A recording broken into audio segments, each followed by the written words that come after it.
देखिए आज मैं पूरे हरियाणा में घूम रहे हैं, पूरे हरियाणा में घूम के एक बात देखी है, इतना जन समर्थन मिल रहा है कांग्रेस पार्टी को।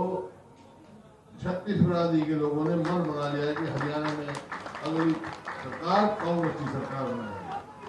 तो मैं जहां जाता हूँ एक ही आवाज, भाई मैं इतना बोल रहा हूँ, इतना दारे मत लगाओ, जहां जाता हूँ एक ही आवाज आती है, कांग्रेस आ रही है, बीजेपी जा रही है।